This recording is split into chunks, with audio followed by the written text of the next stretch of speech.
Hi friends, welcome back to Learn with Lucy. Today's topic is advantages of AC over DC and disadvantages of AC over DC. AC का advantages क्या है DC के ऊपर और disadvantages क्या है, ये आज का टॉपिक है। फर्स्ट है AC generation is easy and economical. AC generation करने में इजी भी है, इकोनॉमिकल है। क्यों? पहला है उसका सिंपल एंड रोबस्ट कंस्ट्रक्शन। मतलब उसका कंस्ट्रक्शन जो है वो सिंपल है। किस लिए है? क्योंकि उधर कोई कम्यूटेटर यूज नहीं होता है ना, नो कम्यूटेटर इज रिक्वायर्ड। तो इसकी वजह से ये सिंपल भी हो जाता है। और रोबस्ट कंस्ट्रक्शन क्यों? क्योंकि इसका जो आर्मेचर पार्ट है वो स्टेशनरी होता है, स्टेशनरी आर्मेचर पार्ट, इसलिए उसका जो कंस्ट्रक्शन है वो रोबस्ट है। ठीक है। And lower maintenance cost. उसका जो आर्मेचर जो है वो रोटेटिंग पार्ट जो है, रोटेटिंग कॉयल जो है वो क्या है ना, स्टेशनरी कंडीशन में है, इसीलिए वियर एंड टियर क्या हो रहा है, कम हो रहा है। इसीलिए उसका मेंटेनेंस कॉस्ट भी क्या हो रहा है ना, कम हो रहा है। इसी वजह से इकोनॉमिक एफिशिएंसी इन जनरेशन, मतलब जनरेशन एसी को जनरेट करने में इकोनॉमिकली भी हमें कम खर्चा पड़ रहा है और एफिशिएंसी भी हाई हो रहा है। मतलब maximum amount of mechanical energy is converted into electrical energy, that is higher efficiency. Its efficiency is very high and lower initial cost. उसमें जो पहला जो इनिशियल कॉस्ट है वो भी कम है, क्योंकि उसका सिंपल एंड कंपैक्ट डिजाइन के लिए।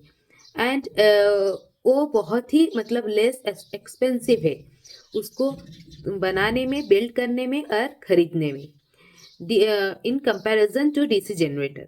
सो इसका इनिशियल कॉस्ट भी क्या है, कम है। और क्या है, उसका जो सुपेरियर हीट डिसिपेशन है वो बहुत अच्छा है, क्योंकि उसका जो रोटेट मतलब कॉयल जो है, मतलब हाई पावर वाइंडिंग जो है वो क्या है ना, स्टेशनरी आर्मेचर जो है वो कांस्टेंट स्टार्टर पोजीशन में है, मतलब वो कांस्टेंट है, वो रोटेट नहीं कर रहा है।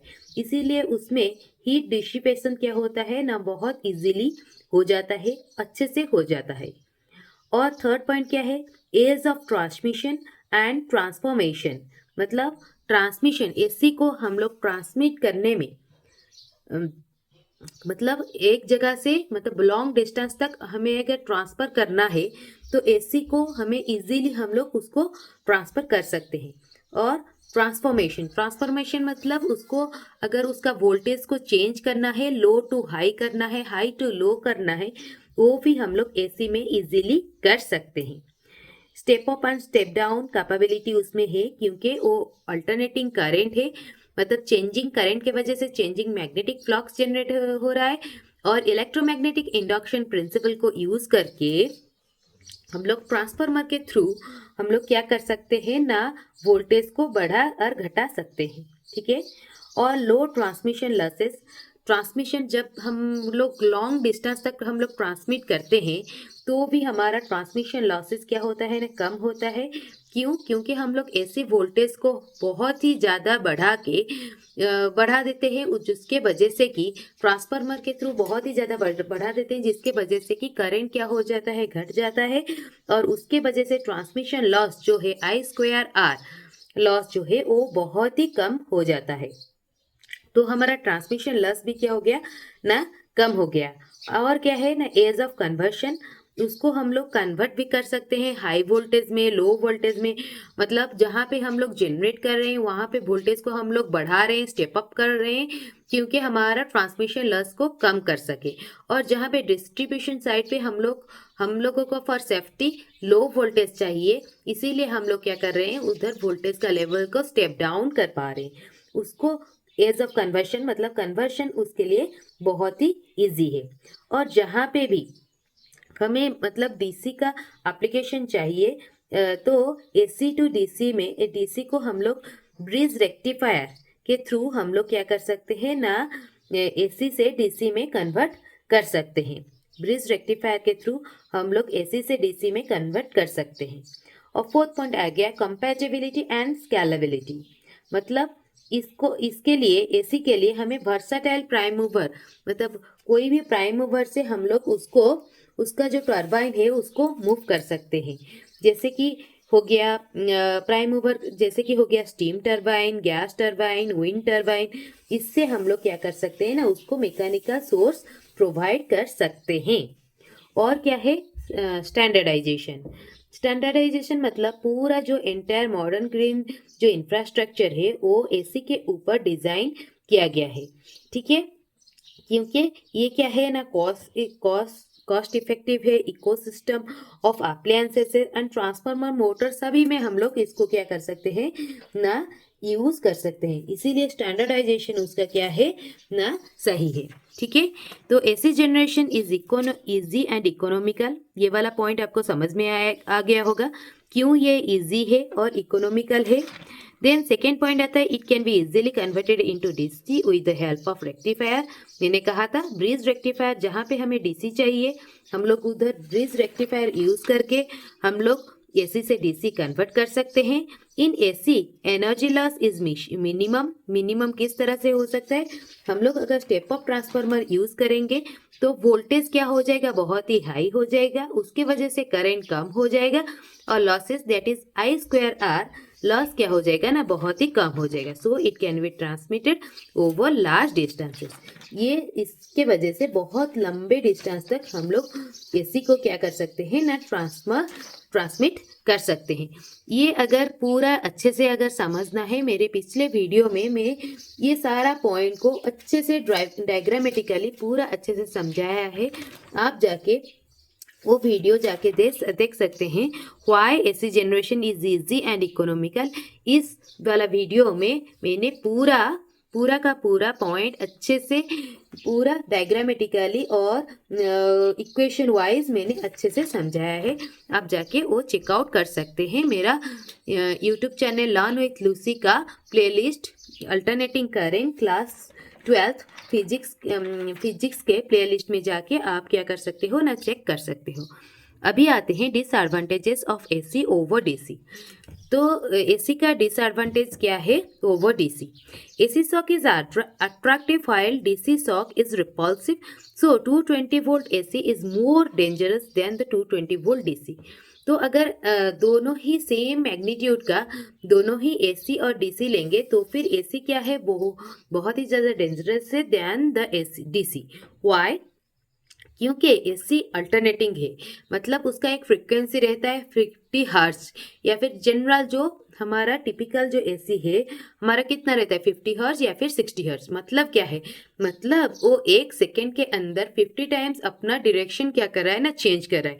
जब हम लोग एसी शॉक हमारे मतलब हमें लगता है तो हमारा मसल्स को 50 to 60 टाइम्स हमें इम्पल्स मिलता है, जिसके वजह से हमारा ब्रेन के थ्रू जो इम्पल्स मिलना था वो हमारे मसल्स को नहीं मिल पाता है। और हमारा मसल्स क्या हो जाता है ना, इतना कम टाइम में इतना ज़्यादा टाइम इम्पल्स मिलने के कारण हमारा मसल्स क्या हो जाता है, कंट्रैक्ट हो जाता है और वो एसी वायर को जोर से पकड़ के रखता है। इसीलिए एसी शॉक क्या है, अट्रैक्टिव है। और डीसी में क्या है, एक ही बार जीरो से लेके वो क्या होगा ना, जितने वोल्ट है उतने वोल्ट मैग्नीट्यूड तक वो पहुंच जाएगा। मतलब मतलब 0 सेकेंड में वो एक झटका देगा, जिसके वजह से वो उस आदमी को क्या करेगा, जिसको शॉक लगा है डीसी शॉक, उसको झटक देगा, मतलब उसको फेंक देगा, रिपल्सिव कर लेगा, मतलब रिपल्स कर लेगा, फेंक देगा उसको। तो इसीलिए एसी क्या है, अट्रैक्टिव है और डीसी क्या है, रिपल्सिव है। और इसको अच्छे से अगर डायग्रामेटिकली ग्राफिकली अगर समझना है, मेरा एक वीडियो है why AC shock is attractive, DC shock is repulsive, और एक डायग्राम भी मैंने समझाया है what is lower let go threshold, जिसके वजह से कि एसी क्या है ना, अट्रैक्टिव है, और एक है कांस्टेंट रीस्टिमुलेशन। ये सब जो पॉइंट है ये सब भी आप अच्छे से समझ सकते हो। मतलब उस वीडियो में जाके अगर आप देखोगे तो आपका क्या होगा ना, अच्छे से ये वाला कंसेप्ट, ये वाला पॉइंट का कंसेप्ट क्लियर हो जाएगा।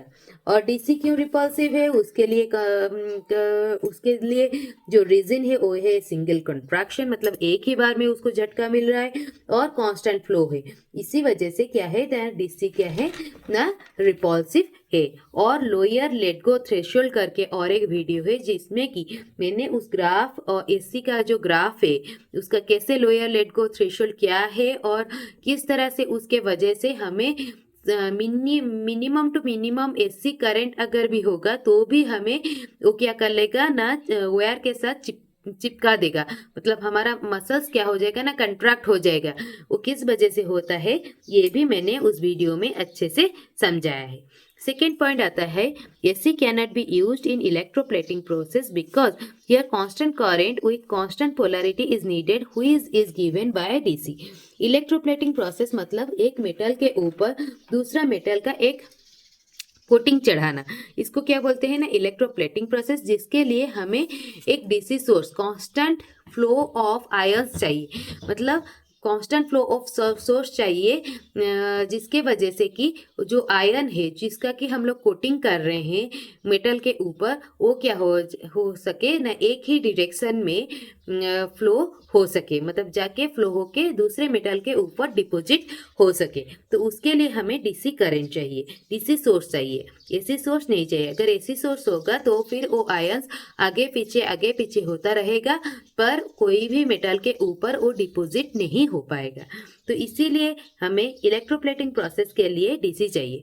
इलेक्ट्रोप्लेटिंग प्रोसेस क्या है और एसी उसके लिए कैसे चाहिए और डीसी के वजह से कैसे इलेक्ट्रोप्लेटिंग प्रोसेस अच्छे से हो पा रहा है, ये भी मैंने एक वीडियो में अच्छे से समझाया है। वो वीडियो है व्हाट इज इलेक्ट्रोप्लेटिंग प्रोसेस, एक है why AC cannot be used in the electroplating process, दूसरा एक वीडियो है। आप वो दोनों वीडियो जाके देख के इस कंसेप्ट को अच्छे से समझ सकते हो। अगर मेरा वीडियो आपको पसंद आया please like share and subscribe my channel. इस वीडियो में बस advantages of AC and over DC and disadvantages of AC over DC था। नेक्स्ट वीडियो में हम लोग alternating EMF that is electromotive force क्या है, या फिर अल्टरनेटिंग वोल्टेज एसी वोल्टेज जिसको बोलते हैं वो क्या है हम पढ़ेंगे। उसके साथ साथ हम लोग मीन और एवरेज वैल्यू ऑफ एसी कैसे निकालते हैं वो भी पढ़ेंगे। ठीक है, thank you so much for watching.